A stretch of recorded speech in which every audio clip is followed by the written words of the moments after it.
Bonjour et bienvenue à ce nouveau cours faisant suite au cours sur les formes primitives dans le logiciel Adobe XD. Alors aujourd'hui on va parler de l'outil Plume, qui est un outil qui va vous permettre en fait de créer les formes de votre choix. Alors le principe étant, à partir de la boîte à outils se situant en partie gauche donc de la fenêtre de l'application, d'utiliser cet outil-là, l'outil Plume, en forme de plume, de stylo à plume tout simplement. Ou en appuyant sur la touche P de votre clavier, ça active également cet outil. Alors c'est un outil qui fonctionne selon le principe des points d'ancrage. C'est-à-dire que lorsque vous cliquez avec cet outil, donc là je me mets sur le plan de travail, page contact mobile, donc si je clique, j'ancre un point, un premier point de forme. Et si je déplace ma souris, vous voyez que j'ai un trait qui part de ce point d'ancrage, et tout simplement je vais ancrer d'autres points pour constituer ma forme. Par exemple si je veux faire un triangle, je vais ancrer un nouveau point ici, puis un troisième point ici, et le principe c'est de fermer votre forme en revenant sur le point d'ancrage d'origine. Donc là vous voyez, dès que le premier point est en bleu, je peux cliquer et j'ai fermé ma forme. Et j'ai donc créé un triangle. Après, si vous souhaitez modifier cette forme, c'est comme pour les formes primitives, vous double-cliquez dessus pour revenir en mode édition, et là vous pouvez potentiellement déplacer les points d'ancrage créés, ou alors carrément, vous voyez, si je me mets sur le segment reliant deux points, rajouter des points d'ancrage. Ça vous pouvez faire aussi. C'est d'ailleurs valable également pour les formes primitives. Si je crée une ellipse, que je double-clique dessus avec mon outil de sélection pour entrer en mode édition, je peux cliquer pour ancrer de nouveaux points sur cette forme. En tout cas, la base de l'outil Plume, c'est ça, c'est tout simplement, avec l'outil Plume, cliquer pour ancrer des points et tracer donc une nouvelle forme.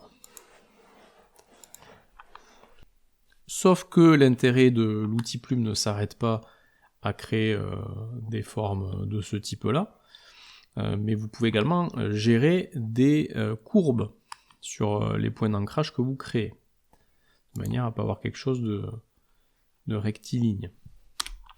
Donc, si par exemple je veux faire un cercle, allez, on va s'en parler de cercle, une forme avec des courbes.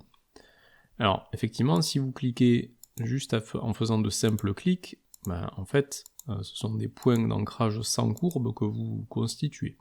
Si par contre, à l'endroit où je crée mon point d'ancrage, je maintiens le clic, vous voyez, pour mon nouveau point ici, je vais maintenir le clic, et que je tire avec ma souris, à ce moment-là, vous voyez des tangentes, des poignées qui se créent au niveau du point d'ancrage, et une courbe qui se constitue du coup au niveau de ce point.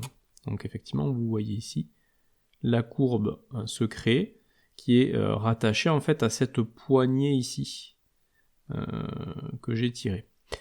Et donc les poignées se mettent de chaque côté du point d'ancrage, ce qui fait que vous voyez maintenant, si je veux ancrer mon prochain point, il va également hériter ici de cette courbe-là, issue de cette poignée-là.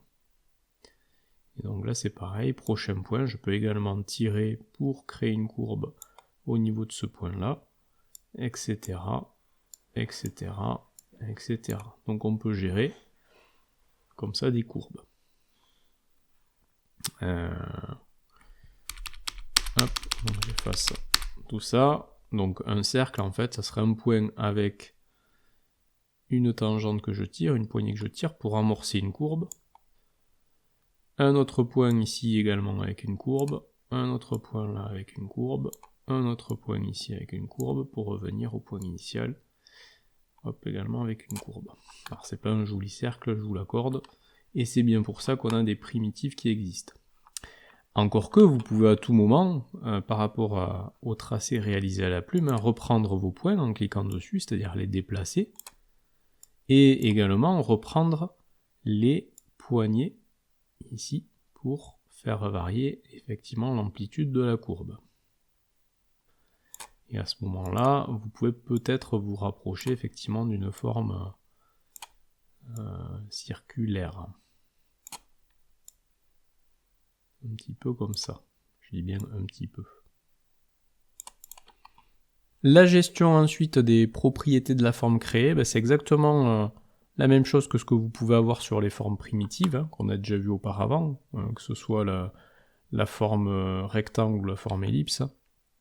Donc la gestion des largeurs-hauteurs, de la rotation, des symétries, est-ce que l'élément va scroller ou pas avec le contenu. La notion de fond, de bordure, c'est pareil, hein, je peux appliquer un fond, couleur unie ou dégradé à cette forme-là. On retrouve donc effectivement la bordure avec le positionnement de la bordure à l'intérieur, à l'extérieur, au milieu de la forme.